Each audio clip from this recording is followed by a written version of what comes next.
Hello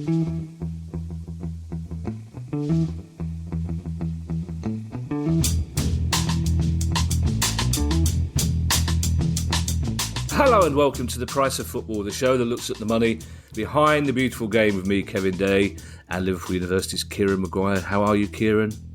I'm okay, Kevin, but I've had a few barbecue lighting issues today, which is why we've had to delay the show. I just couldn't get me coals going, which is unheard of. But all's well that ends well. Kieran, I was given to believe that we not that people at home care about the fact that we delayed the recording till the evening time. Kieran, I assumed it was down to the usual media commitments, but it turns out the barbecue couldn't be lit. Why was That's right. How embarrassing for the alpha male of the house.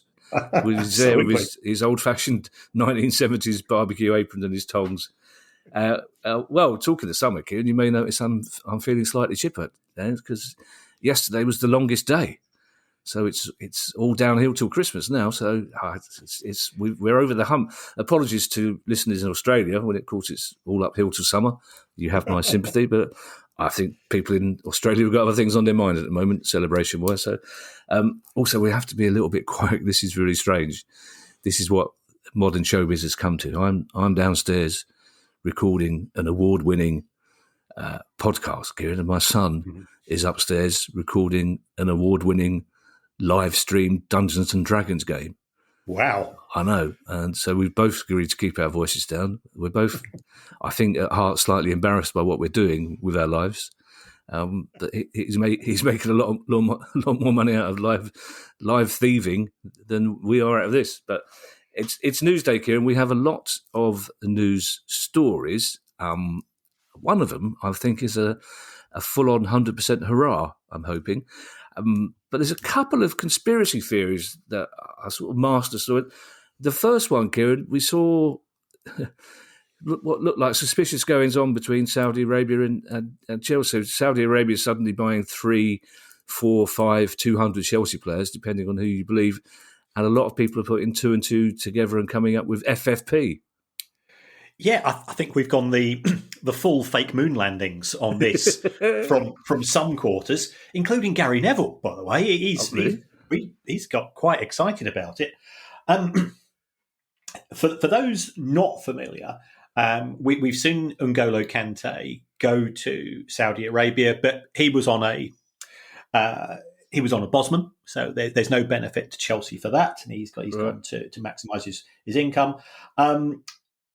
I think it's fair to say that Chelsea have spent an awful lot of money, and we don't know the extent of their financial fair play situation simply because the Premier League, and it doesn't help itself at times, is being very, very coy as to what clubs have been allowed in respect of COVID, and also how they're going to deal with the elephant in the room, which was the government sanctions of the club during the end of last season, when Roman Abramovich was initially nominally the owner, then he had his assets frozen. The club were unable to sell tickets, they were unable to sell merchandise.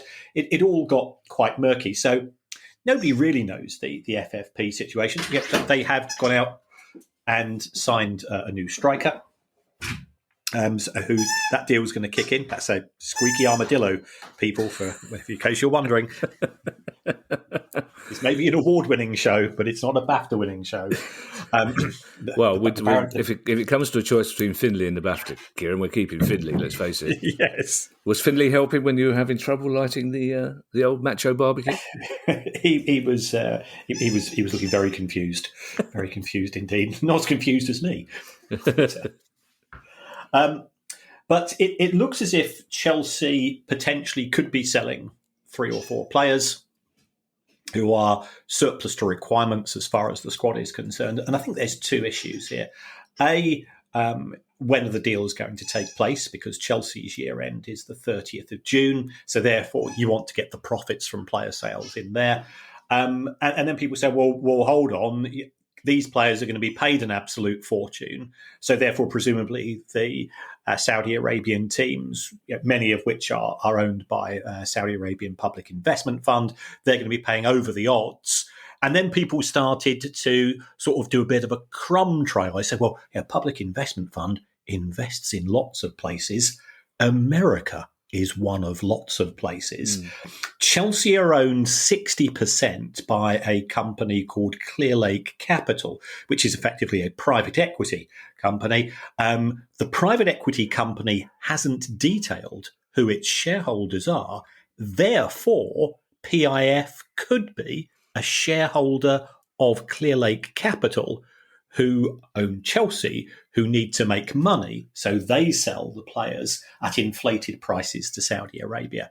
And you go, well, it could be, but there's a number of issues here.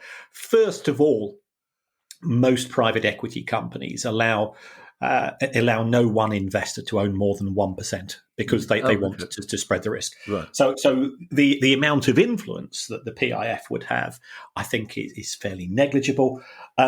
Secondly, and we think we mentioned this the other day, the Premier League does have a rule where all transactions, including player transfers, have to be assessed at fair value. So if somebody comes in and says, we're going to pay £200 million for Romelu Lukaku, people will go, well, that's clearly bonkers, because Chelsea bought him for 97. It hasn't worked out in the 2 years that he's been there. He's 2 years older. That wouldn't be crazy. And also, I think if you can do that conspiracy theory, you have to go, well, okay, Chelsea, somebody persuaded you to pay £62 million for Marc Cucurella. And that passed, and nobody was alleging. You were. This must be a reason why you can't let it go, Kieran.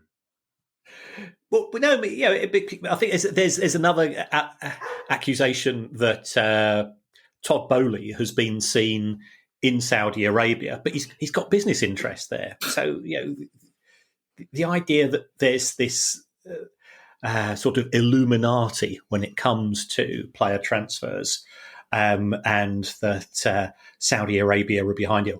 Let's face it, if Saudi Arabia actually just wanted to buy football, they can now afford to buy football, full stop. Why go through all of this particular palaver?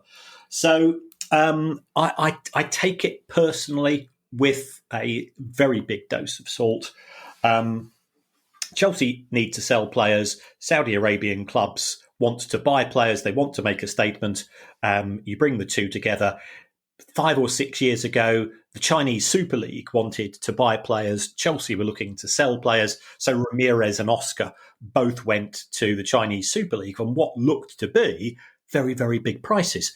But nobody was accusing anybody of, grassy knoll related activities then. So I can't quite understand why it's taking place. Or have we simply transformed ourselves over the course of the last sort of 6 or 7 years into everybody's a conspiracy theorist these days?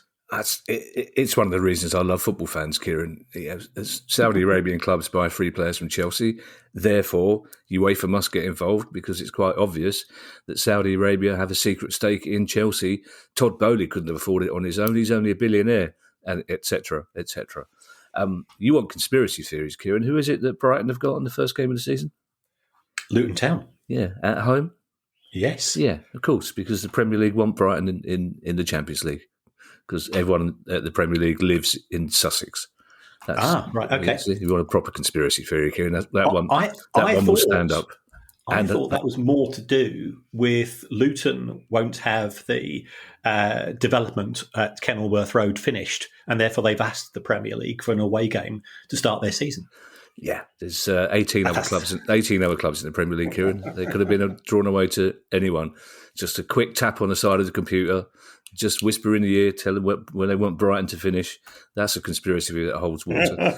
Now, this next story, Kieran, I was in Bath last night with my wife, and we were staying with one of her oldest friends, who's a proper revolutionary communist from Wigan. So I'm hoping that this is actually proper good news for my revolutionary communist from Wigan friend. This is proper good news. Right. And I'm going to give a lot of credit to a lot of people, because this deal went through very, very quickly. We know that there's been issues, and I've been very critical of the upper echelons of Wigan. Wages have not been paid. Somebody needs to take responsibility for it. So we've got the original owner of Wigan, who says, I need to get rid of the club. I can't afford to carry this on. So he wasn't in the position to argue much, but he didn't argue much. He didn't try to put up any barriers. We've got a new company that's taken over called Community Holdco 2023, and they got a deal through in less than a week. Yeah. And you might be saying, well hold on, wasn't that lad from Solihull trying to buy the club, and why didn't he manage to get it sorted? And the reason for it is as simple as this. The people behind Community Holdco 2023, they went to the EFL and said, we've got a load of cash. Here's phone up our bank manager. The bank manager will confirm we've got the cash. And the EFL says, you've got the cash. You've got the deal. You've given us a budget. Let's just go through. So EFL, fair play to them. They've worked their socks off. The new owners, they've worked their socks off. Give credit to Lisa Nandy. She's sort of tried to get parties together. She deserves credit. The fan groups deserve credit. Everybody has worked for the best.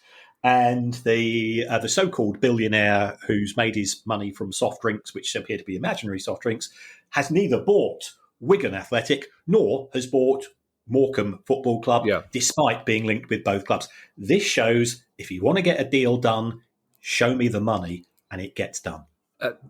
Remind us, Kieran,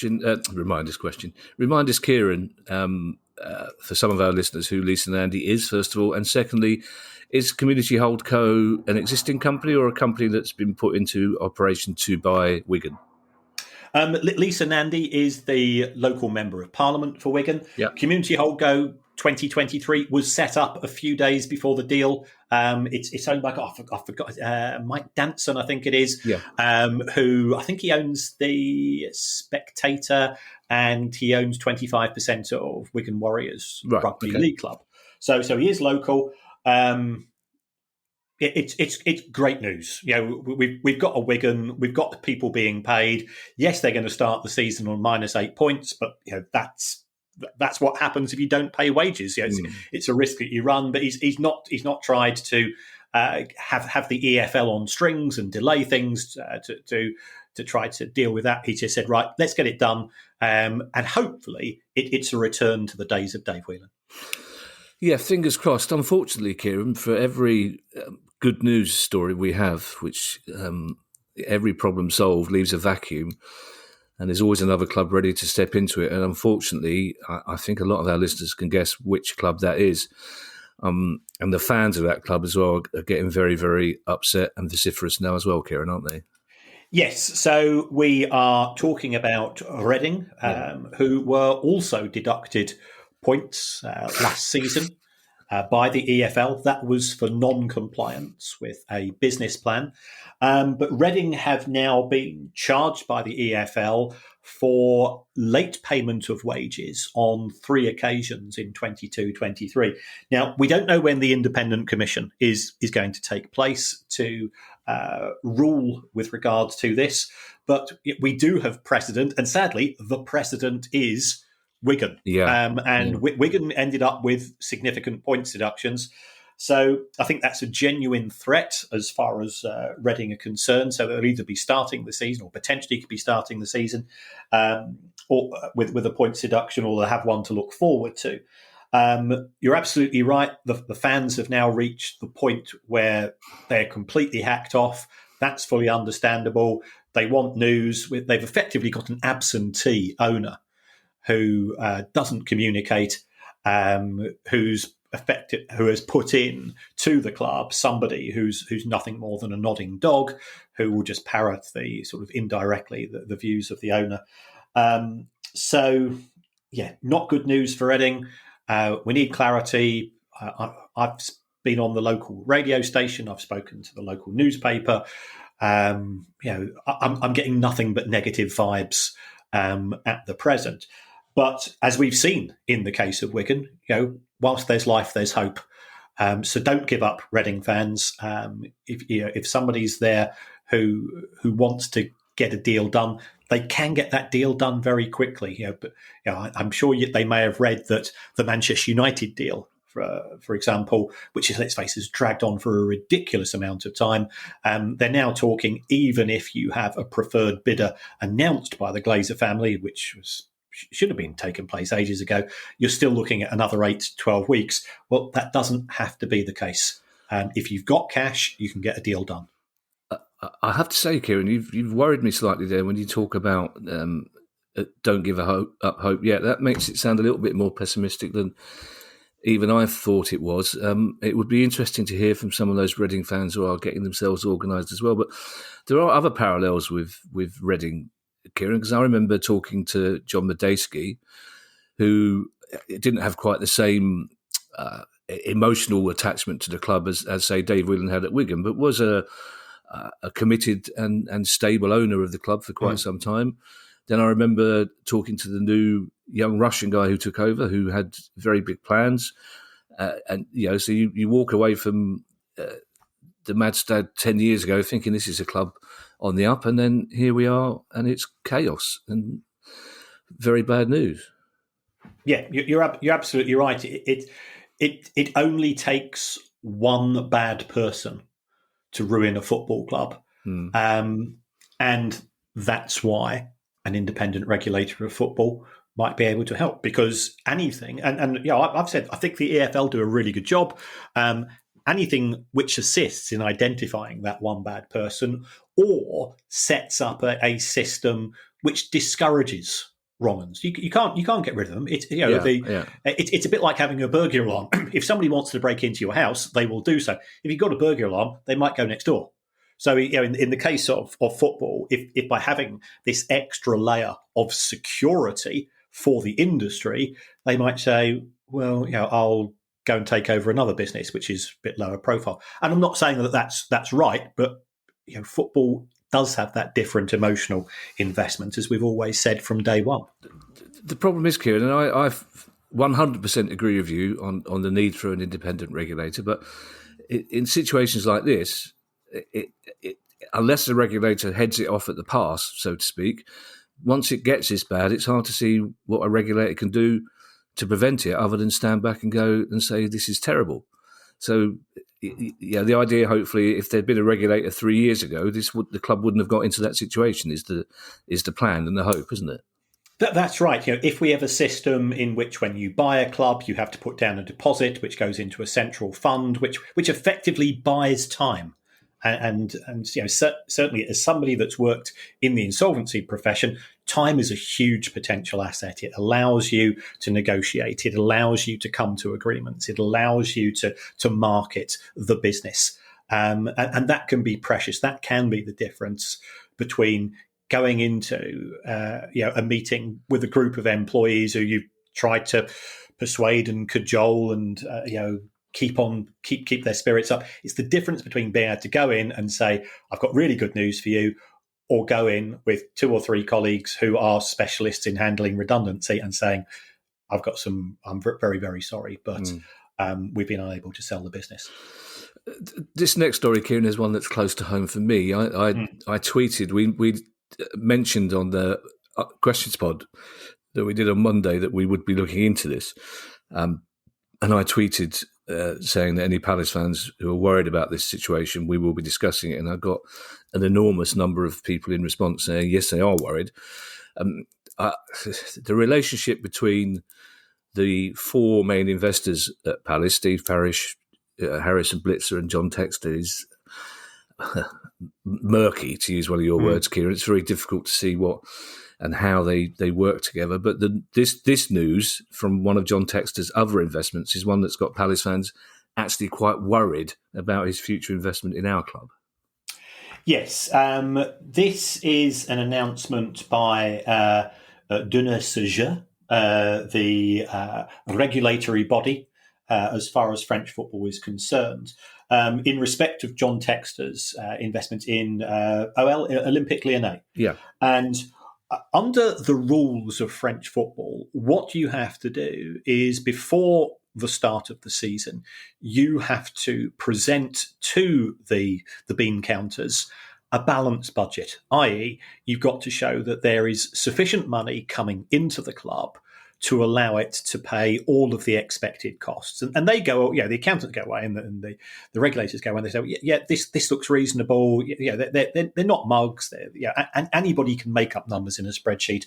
But these people have got experience. They've got the history of the club in terms of its finances and so on. And what appears to be the case here is that the regulatory body has taken a look at the figures presented to them by John Textor and says, well, based on the figures that you've given to us, you've got approximately a €60 million shortfall, and we want you to make up that shortfall by the 30th of June. Crikey. Right. And so that's a case of, you need to get arses into gear. Now, I don't know a huge amount about John Textor's personal finances, and neither do you, and neither should we. Ultimately, it's a personal issue. I suspect he's one of these people who is asset rich and cash poor. So finding €60 million over the course of the next couple of weeks is going to be a challenge for him. I'm not saying it's impossible. He could sell us some of his existing assets. He could even sell off one of his other football clubs, not necessarily Crystal Palace, because he's got an investment in Botafogo, but I don't think he gets £60 million back for that. What else could he do? Apart from putting the money in himself, well, he could sell players. And if that is the case, then again, it's a way of dealing with it. But have they got €60 million worth of players to sell? And also, now that this information is out in the public domain, it's going to be a buyer's market rather than a seller's market. So if you've got a €25 million centre forward, you get offers of 15 because people know that you need to sell within the course of the next 10 days. Where does this leave his relationship with Crystal Palace? Well, again, a lot of uncertainty. I think you're absolutely right that at board level, it is beneficial to have everybody rowing in the same direction. You've only got to look at succession to see what happens when you've got 3 or 4 large egos who are in it for self-interest rather than the benefit of the organisation as a whole, to see how things can start to fall apart. And I appreciate that programme is fiction, but it is based on reality, and I think most people know where that reality originally comes from. So from a Crystal Palace's fans' point of view, Palace's finances are perfectly okay. Let's put that to bed. They're not desperate for cash, but it is a summer transfer window, which we are now in. You are often looking, or fans are often looking for owners to make a statement, either with a purchase or an announcement of an equity investment. I honestly don't think that there was going to be money being pumped in by any of the owners over the course of this summer. I suspect Steve Parish, again, doesn't have physical cash. The Harrison Blitzer, I think they're looking for an exit route, but they're trying to make sure that they do that on a profitable basis. John Textor, difficult to work out. But if he cannot find €60 million to invest in Olympique Lyonnais, then he ain't going to be putting money into Crystal Palace. He could have overstretched himself by buying too many clubs in too short a period of time. I'm sure from Crystal Palace's fans' perspective, you want Palace to be the mothership as far as his portfolio of sporting investments are concerned. And again, we don't know that to be the case. But he's got to find the money quickly. It's going to be a challenge.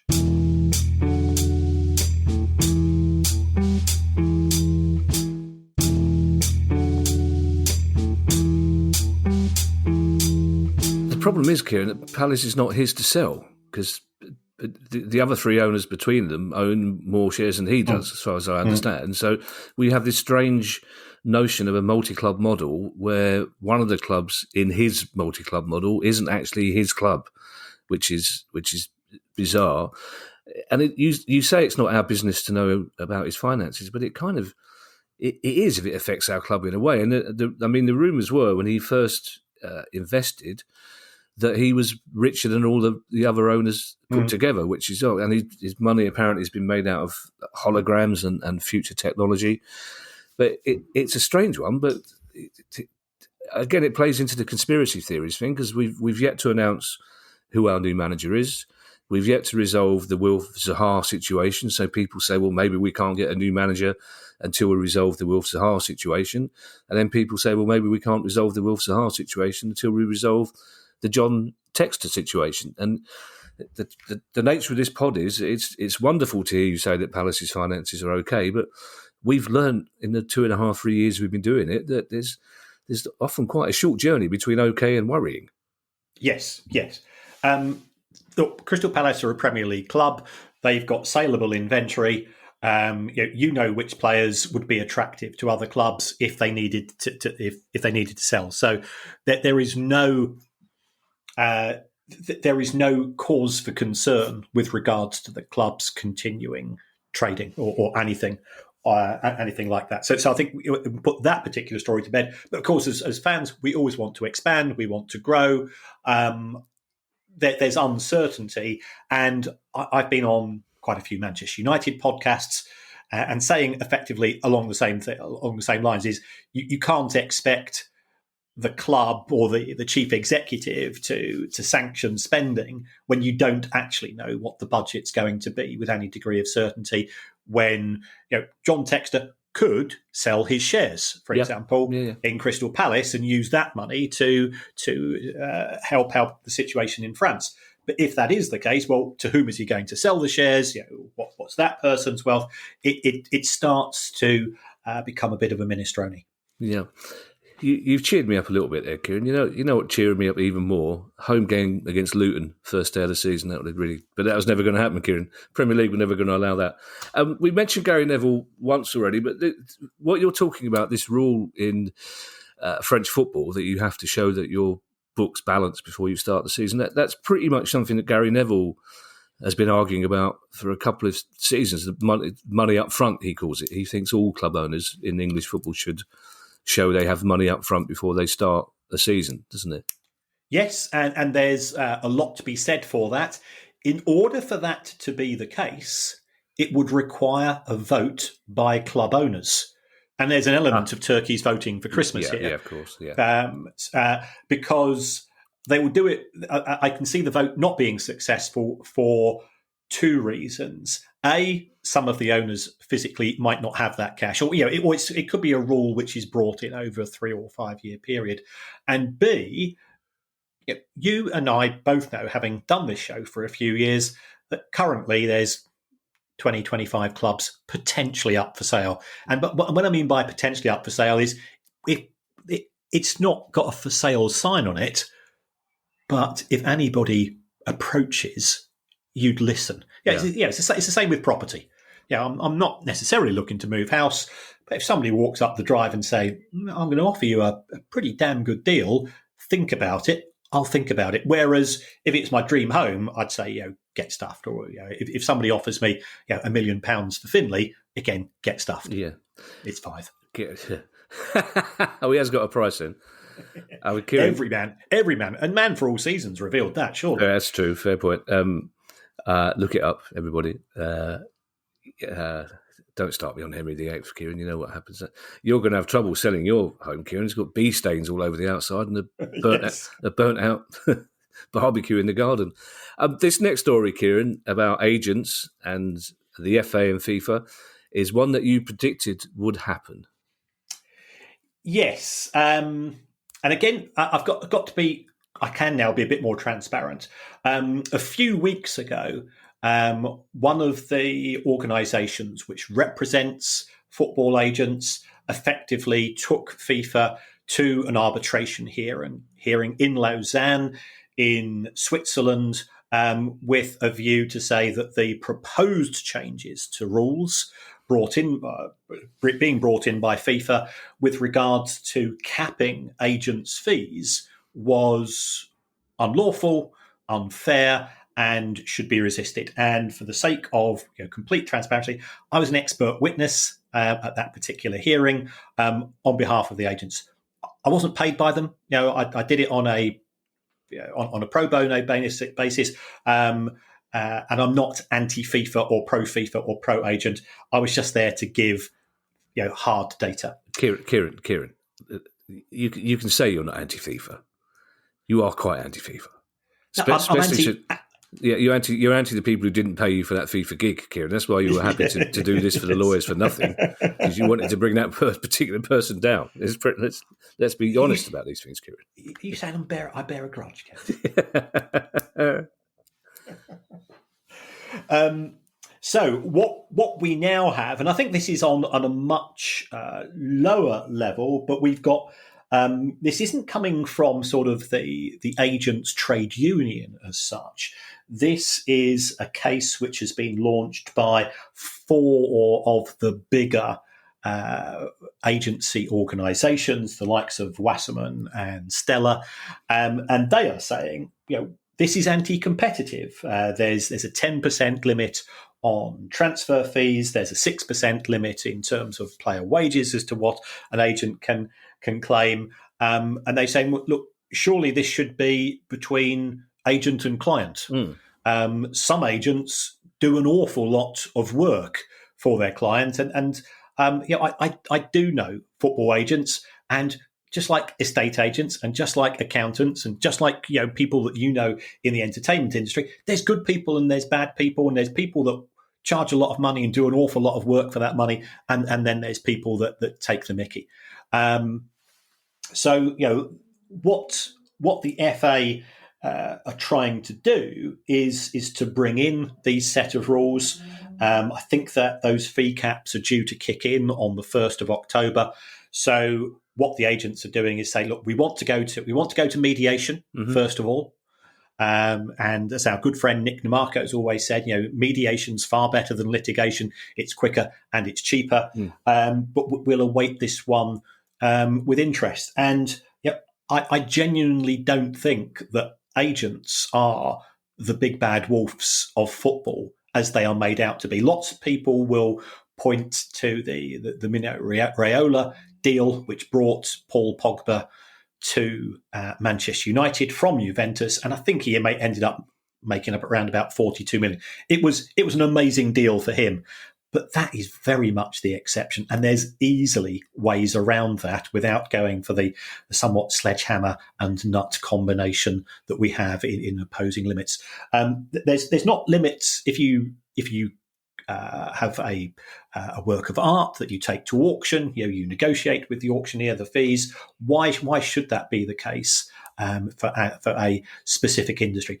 There's no cap in golf, in cricket. We've got the IPL, in boxing. Now, I'm not saying that there shouldn't be protection for sports people. That's a completely separate issue. But I don't see why football should be singled out. You're absolutely right about agents, Kieran. So I've met some very decent people who are agents, but PR-wise, there aren't that many people that would agree with you. I mean, older listeners going right back to somebody like Eric Hall, for example, who became a spitting image puppet because he was such a sort of grotesque cliche of a football agent. He almost invented that cliche himself, didn't he, with the monster and the cigar. Yes. And he recognised that football was coming out of an era of terrible unpopularity, and he made sure that footballers got their fair share of the money, which is absolutely fine. But he did it in a way that I don't think did agents many favours for 30 years to come. Can I ask you, Kieran, are you legally able to tell us what sort of insight you were asked to give on behalf of agents? I was asked to do an analysis of agents' fees in different divisions in football. I work that out as a proportion of revenue, as a proportion of transfer fees, as a proportion of wages, to show that when you do take this into account, especially for those players who have come through academies, for example, so therefore there is no transfer fee. So how, if I'm representing Phil Foden, how do I charge Manchester City a fee if I'm negotiating a new contract on his behalf, and the clubs approach me to say, look, we're a bit worried about Phil. Could you have a word with him? Because there is no transfer fee. So there are practical issues which I think some of the regulators have ignored simply because, as you were saying, the likes of Eric Hall have created this perception of agents as being the wrong uns in football. There are bad people in all professions. There are good people in all professions. They are not as they are painted to be, and that's one thing that I learned, because I went in with either unintended prejudice or intended prejudice when I started to research for the first book, and it was only through talking to chief executives of clubs, talking to players, and then I realised I've never heard agents being badmouthed by their clients.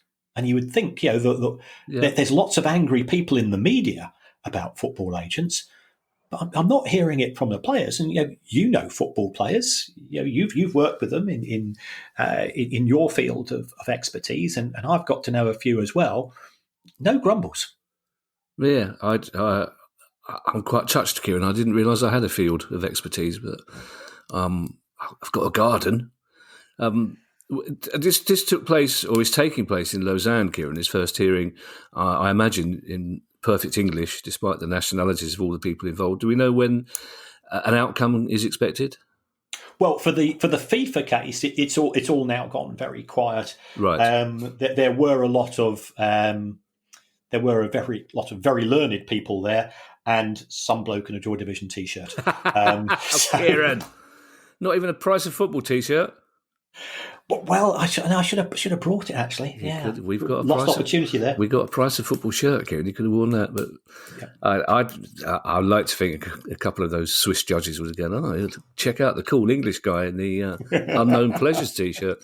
Now, Kieran, those of us who love history will know that the city of Oxford played an integral part in the English Civil War. It's where King Charles raised his standard to start that war. Don't get me involved in the reasons for that war, but Oxford was the royal headquarters throughout the First English Civil War.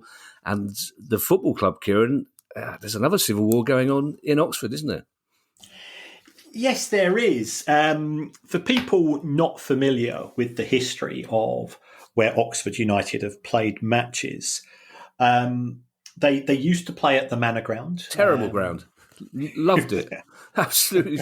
What a shithole that was, but I really liked it. I miss it. I only went there once, saw us lose 1-0. John Aldridge scored the winner. That was about 1985, 6, I think it was. It's certainly a long time ago. What a cracking team that Oxford had at the time. Oh, yeah. They were superb. Yeah. But they then moved to the Kassam Stadium, but that has a licence which expires in 2026. So they need to get a move on, or they need to get that licence renewed. So what they've applied to do is to build a new stadium with a 16,000 capacity. It's going to cost around about £100 million. And it's going to be built on land which is called the Triangle, which is currently owned by the local council. So therefore, there has to be approval. And I'm a great believer in the power of democracy, in engaging with people with views that you don't necessarily share, but listening to their point of view, because I'm not that arrogant to think that I'm right half the time, let alone all of the time. And you're a grown-up, Kieran. I'm not so sure my wife would agree with you there. Oh, yeah, fair point.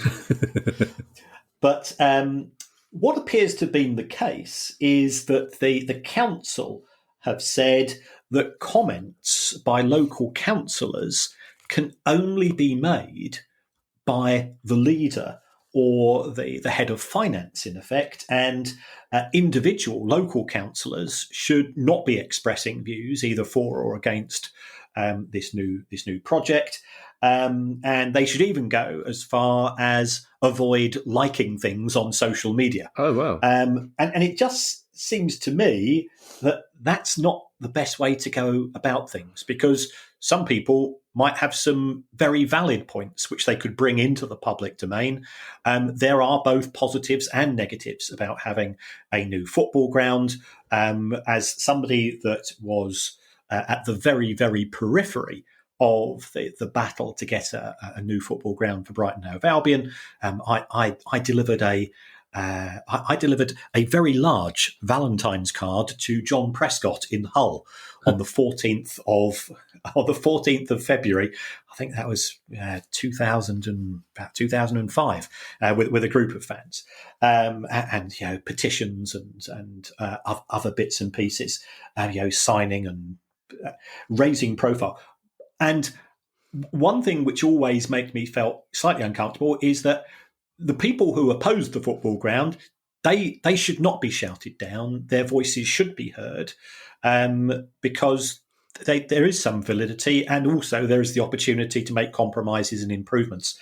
By not allowing the councillors to express their views, and this isn't a diktat, it's a sort of a persuasive. We would rather you keep your mouth shut. Ultimately, we can't stop you from talking, but we can make life probably a bit awkward for you. I'm just not sure of the benefits that the people in charge of the local council are making here. It will be absolutely great, from my point of view as a fan of football, if this goes ahead, bigger stadium, more jobs being created. I think there's some ancillary benefits as well. I think there's lots of positives, but that doesn't mean you should ignore dissenting voices. Yeah, remind me who else was on the periphery of your move to a new ground, Kieran, who's yet to receive reimbursement for his ticket from East Croydon to Brighton and back. I'm surprised. I mean, I know it must be, I think 1986 was the last time Palace would have played at the Manor Ground, I think. So it's probably been 30 years or more since Oxford had been at the new ground. But it still seems only a short amount of time for a licence to have run out already, doesn't it? Was the lease only taken out for a short time? Why is it such?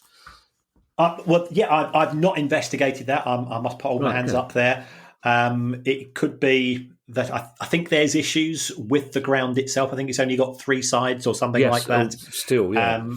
And there's been a bit of bifters between owners and council, right, which might have limited the extent of the licence. Okay. Regular listeners, Kieran, or listeners from the start of our pod will know in what high regard you held Burnley as a very well-run professional club. Increasingly, it looks like less so, Kieran, doesn't it? Well, I'm not saying less so, because I'm still a believer that debt used correctly can be of benefit for a football club. And I think that Spurs, for example, are a very good example from a pure business point of view. And I've always said that in my view, as somebody running a business, I'd give Daniel Levy an A or an A star if I was grading his work. As a football club owner, probably less so. But in the case of Burnley always made a profit under the old owners when they were in the Premier League. They never had to take money out of the club. They never had to put money into the club. It ran itself extremely well. Since the new owners have come in under Alan Pace, they have taken a riskier approach. Now those risks have worked. They bought superbly. Yeah. They recruited in Vincent Kompany, a superb manager. They played absolutely fantastic football. But they have now taken out or renewed for the 6th time, and they've only been at the club for a couple of years, what appears to be an advance from Macquarie. Now, Macquarie are the sort of one of the specialist lenders, along with MSD Holdings, that we often refer to. And what they're doing here is that they're giving the equivalent of a payday loan, in the sense that Macquarie have advanced money to Burnley Football Club, which is secured against the future Premier League TV receipts and also parachute payments over the course of the next few years. There's nothing wrong with that until something goes wrong with that. It's sort of one of those situations. we've seen with West Bromwich Albion, for example, they borrowed from MSD Holdings. I think they were hoping to go straight back up to the Premier League or go up to the Premier League very, very quickly. That's not manifested, and now they've got a situation where they're paying 14% interest on a loan of £20 million, and you're thinking, well, where are they going to get the £20 million to repay that loan? So I'm not overly concerned about this. I'll be honest. I'm not a huge fan of Macquarie, but that's partly due to the fact that I live in the southeast of England, and Macquarie are big owners of the local water company, who yesterday on 15 separate areas of the south coast were pumping out raw sewage. To such an extent that the beaches had to be given red flags. And for an organisation which has got zero ethical or moral compass, I sort of personally loathe them. So as you say, I bear a grudge against some organisations, and they're one of them. Well, I think it's all right to bear a grudge against a company pumping shit onto your beach, Kieran, isn't it? Really, if it's any consolation, Kieran, all around the coast, it's not just you. That's no consolation, is it? That it's happening all around the country. The big issue, of course, if you're a Burnley fan, you talk about securing a loan on future Premier League payments. If that future Premier League stay only lasts for a season, is that a worry? It depends upon the amount of the loan, and we don't know that. It then depends upon the conditions upon relegation. Burnley had to accelerate their repayments to Macquarie when they were relegated at the end of last season. They both managed to do that and recruit players who played football of a sufficient calibre to get them back to the Premier League. All I would say, it increases risk. You can be playing blackjack and you can twist on 19 and you can get a 1 or a 2 and you can win the hand. Can you do that? Can you do that time after time? Probability tells us not. So if they managed to pay it back last time they were relegated, does that imply that the loan was considerably less than the parachute payment then? Yeah, I think the loan was around about 65 million. Right. Okay. So yes, and they had to repay 25 million in the first year and 25 million in the second year, and so on. Right. Two stories about Chelsea, Kieran, which are both slightly odd in their own different way. Yeah, and I'm going to combine these two because I think there is a link, and here I'm going to go conspiracy theorist. Oh, the first of which is that there were claims that Chelsea were in discussions with the TV channel Paramount Plus, which is one of these streaming organisations, to be the front of shirt sponsor. And then the story was released. Yeah, Chelsea were going to do it, but the Premier League said no. And the Premier League said no because you'll upset Sky, right? Who are our senior broadcast partner. And I'm going, well, let's just unravel that a bit. Why should Sky be that bothered? Because Paramount Plus don't do Premier League football. No, films, isn't it? So they do films and series and bits of fiction and so on. And this is Paramount Plus who sponsored Inter shirts in the Champions League final as well, wasn't it? That's right. So yes. that was the second point. If they're able to be a front of shirt sponsor for an Italian football club whose match in the Champions League final would have been broadcast by a broadcaster, and the Italian football authorities didn't have any objections, why is the Premier League objecting to this? So just leave that hanging in the air. Now, if I was trying to bring out a bit of news that I was slightly ashamed about, what I would do is say, well, I was going to do something better, but I've had to go and resort to this because him, that lot won't let me do the decent thing. Right. So what we now see is there are talks that Chelsea are going to have a front of shirt deal with Stake.com. Right. Now, Stake.com have got front of shirt deals with Everton, and they've got front of shirt deals with Watford. There's been objections from fans of both of those clubs, but they have been quite lucrative deals. For those people who are unfamiliar with stake.com, stake.com are an online casino, but not just any casino, Kevin, a crypto casino based in the Netherlands and Antilles, or Curaçao, as it is, I think, more commonly known. And they were involved in a promotion with Everton at the start of last season. I think when Everton won a match in the Carabao Cup, which then had to be withdrawn. It just looked a bit tawdry and messy. So that they have been quite successful. They tend to partner up with a few celebs and so on. And you've got, I think it's with Drake. I'm not sure the exact name of the celebrity who was seen gambling with their crypto coin and winning money, and everybody's going, "Wow, this is the way forward," and so on. Yeah, and using celebrity to endorse products is part of the deal of being a celebrity. When you're at the level of influence that somebody such as Drake would have. But the cynic in me says it's okay. The Paramount story went out first, so people say, "Oh God, Chelsea haven't got a front of shirt deal. Where are they going to go next?" And then, "Oh, it's Stake. It's not very good, but I guess as we couldn't get Paramount, we'd do this." To be fair to Chelsea supporters groups, they've said we don't want to go down this route. We hold Chelsea to higher account than that.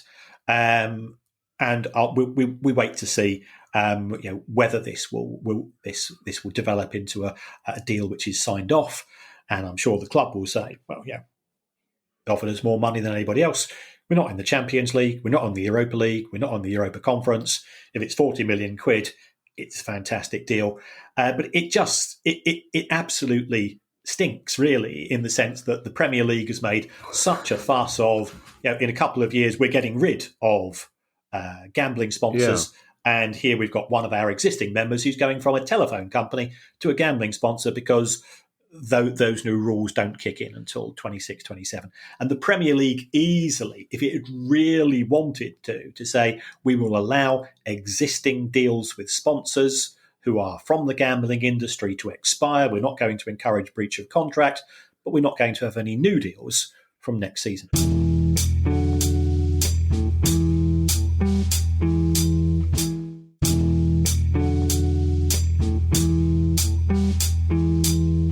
Pronunciation-wise, Kieran, I'm going to throw Curaçao into the mix. Oh, yeah. Okay. Only because I drink and you don't. And it's Yes. It's a very valuable ingredient in many cocktails. And also, I don't want our listeners trying to phonetically spell it as they correct both of us in tweets. It's a strange story. Sponsorship has reached a stage, Kieran, where supporters get quite proprietorial, some of them, towards the brand that advertises on their shirts. And I know, Palace fans a couple of times have shared sponsors with other clubs in the Premier League, and you don't like it. And this is not any sort of veiled criticism of either Everton or Watford, but I can imagine that there are many Chelsea fans who, as you say, use the word hold to account, that you expect, more quality from Chelsea's front of shirt sponsor. And I know it reflects where they actually are in the league, but also the other big question, Kieran, is how much is Stake worth if they can afford to sponsor two Premier League clubs and a fairly high-ranking Championship club? Yeah, they do seem to be doing very well. And the reason for that is that online casinos are a license to print money because the house always wins. But if we take a look at sports betting, the margins in the football market, the margins in the cricket market, even the margins in horse racing, the margins are actually quite low because you've got so many bookmakers competing against your pound on the next race, the next match, or whatever it is. So therefore, you've got to offer very competitive odds. Once you've got people into the environment of a casino, whether it's a crypto casino or not, you've effectively got them in your house, and you can take their trousers down. I probably need to rephrase that, but I won't. It always comes back to somebody taking their trousers down in your house, Kieran, doesn't it? It does. Let's move on, Kieran, to a club we rarely mention, Yes. Stevenage FC. Yes. First of all, congratulations to Stevenage FC. They've been promoted from League Two to League One, and they'll be playing against clubs of the size of Derby County and Portsmouth and Charlton and Wigan and Reading. We already mentioned. It's a pretty tough division. We've seen our friend Andy Holt get Accrington Stanley as high as League One, and when we spoke to Andy when we went up to Accrington to do a live show, and he says it's just really tough because the margins and the budgets that you have are a fraction of those of some of the bigger clubs. Well, it's exactly the same here for Stevenage. So what the club owner, Phil Wallace, has said, I've been putting money into this club for 24 years. I own 95% of it. I've looked at the accounts of Stevenage, and I've got to say they are run superbly well. Oh, okay. They're one of the few clubs that break even year in, year out, don't live beyond their means. But what the owner has said is, I want to give Steve Evans as much assistance as I can. There's a limit to what I can do. I'm willing to sell up to 15% of the club, and we will ring fence a proportion of that to help as far as the budget is concerned. So if anybody is interested, and we are not paid by Stevenage Football Club, go to the club website. I think there's an email address. I think it's investor@stevenagefc.com or something like that. I can't remember what it is. They will listen to whatever your proposals happen to be. But as a club, I think they've got a lot going for them. It's 20 minutes from London. It's a nice little stadium. They were sponsored by Burger King, which I always found highly amusing. They've also done extremely well to get promoted, having had a couple of rough seasons at the wrong end of League Two previously. Yeah, apropos of Accrington, the revolutionary communist lady from Wigan that we were staying with last night, who is a lady of a certain age, who doesn't let that stop her drinking fine white wine till about 3:30 in the morning. But she happened to mention, we weren't talking about football, she happened to mention an artist friend of hers who had done some paintings of Accrington Stanley's ground. Oh, wow. And she said he was hoping to do a portrait of the Accrington Stanley owner. I was like, well, good luck getting him to sit still for 3 hours. And also, it might be an idea to put the headphones in and not mention Gary Neville. Yes. Our last two stories, Kieran, about two Premier League teams, and there's a sort of Man City link in both of them. We saw the chairman of Man City say yesterday to the fans that he expected the legal proceedings over the 109 charges or whatever it is to take many years, but when they were finished, he had lots of things to say about why they were taken. But we've seen that Everton's alleged breach of financial fair play rules are going to be heard much quicker.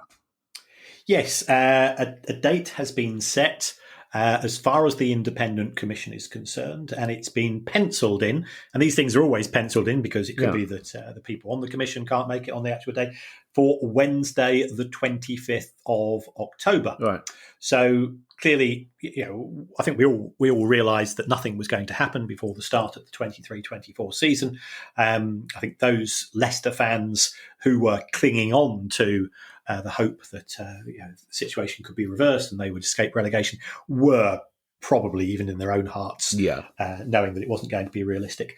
But from what our latest understanding is, and again we're reliant upon journalists and stories in the media, is that this claim or charge by the Premier League is linked to something to do with the new stadium and cost there, which being part of the FFP calculation.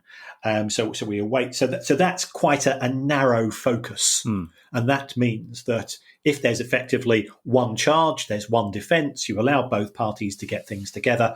And that's why we could have this done and dusted, ideally, by October. In the case of Manchester City, yes, there's 115 charges. But as one of my lawyers did point out to me, Kieran, for every charge, there's a separate defence. So you've got 115 defences to put together. And that's why I was on a panel with Nick DeMarco. He said 2 to 4 years. He wouldn't be surprised at all. Wow. As far as the Manchester City case was concerned. To keep the conspiracy theorists happy, Kieran, this October date for the Everton hearing, is that, in your experience, is that rather quick or is that quite slow? No, I think that's probably par for the course. Right. Okay. I don't know where the stories come from, but it's certainly been on a number of fairly high-ranking websites. So we'd have to take it, but it's already in my diary. For people wondering when the conclusion will be announced, it will be approximately 5 minutes after we record the show on Wednesday, the 25th of October.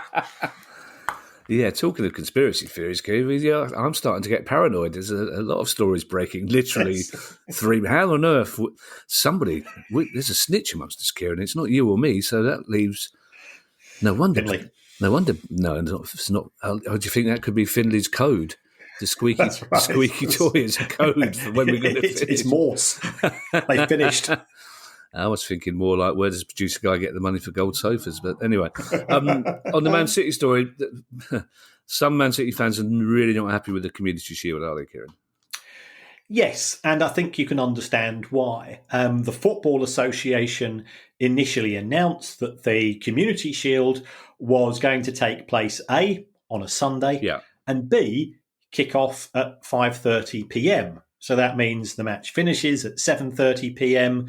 You've then got to get from Wembley to Euston to Manchester. It ain't going to happen. So therefore, you're going to have to either go in a coach, you're going to have to drive, you're going to have to stay overnight in London on the Sunday. And quite a few of the fan groups said, this isn't, let's be honest, this is not a major match. I think it's Manchester City's 23rd visit to Wembley in 10 seasons. And they said, we're not going to put up with it. So, there has been a big reaction. One of the fan groups, which I think is called the 1894 group, has said, look, we call this the Community Shield. It used to be the Charity Shield. We are proud Mancunians.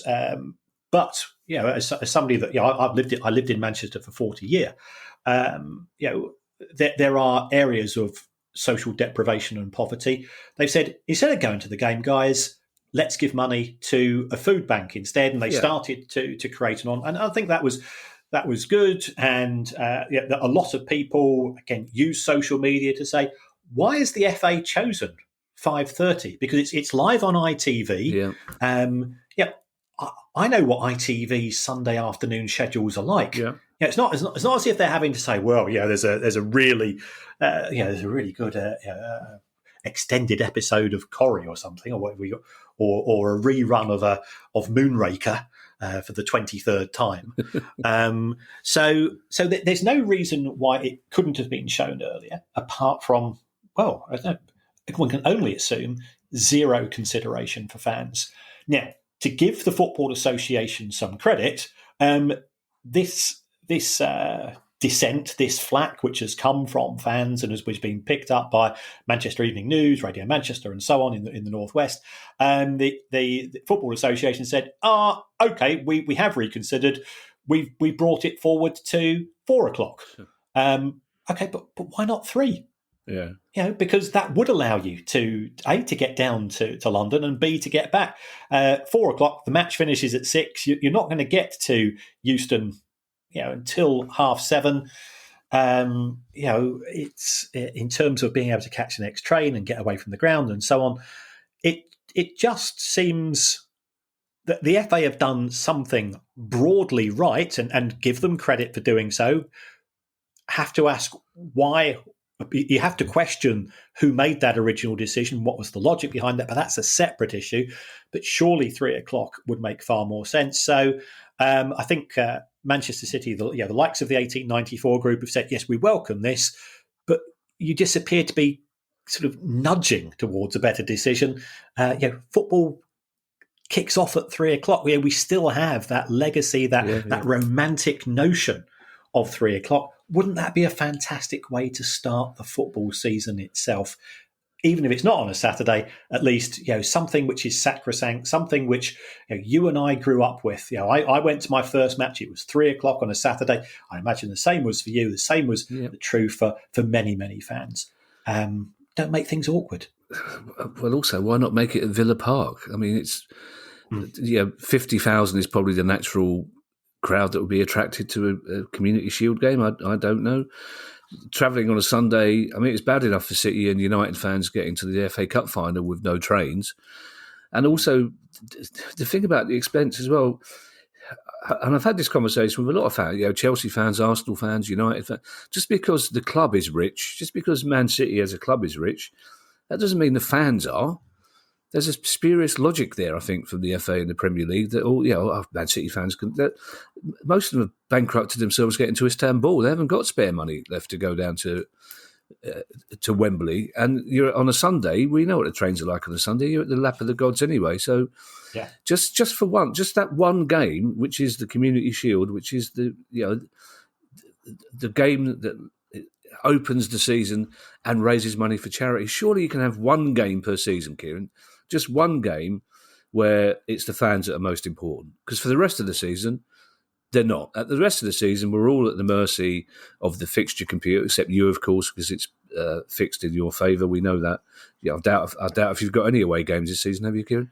But but we're all at the mercy of the fixture computer. We could all be travelling to, Palace fans could be travelling to Newcastle on a Wednesday evening and vice versa. So just let us have one where the fans say, I tell you what, this would be the best kick-off time. This would be the best place to play it. That's all we ask. One game out of 100 and whatever it is. It's not a lot to ask, is it, Kieran?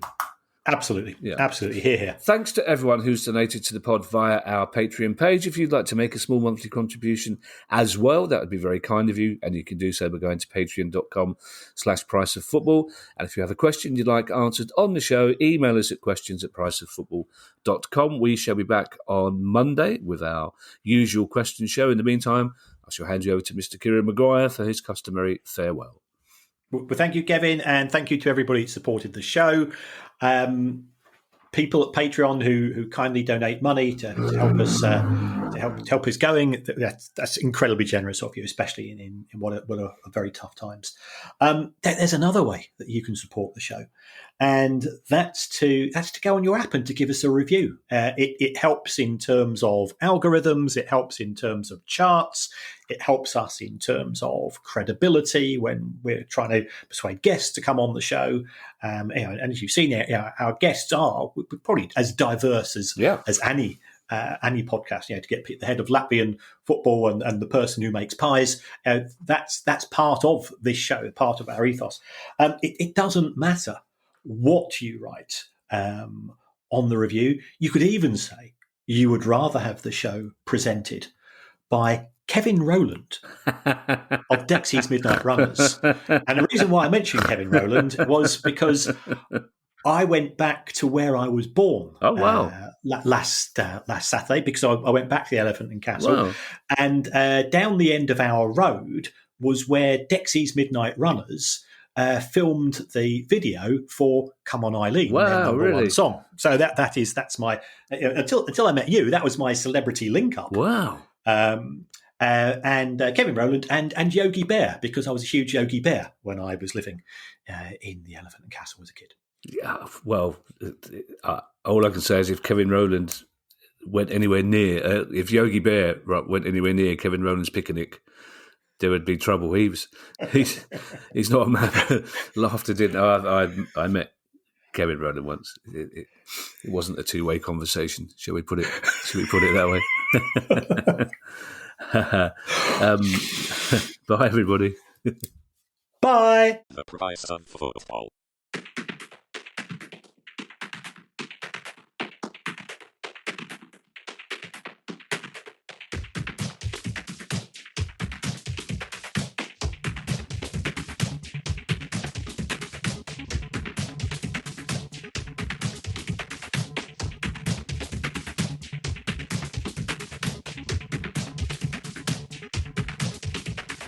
The price of football.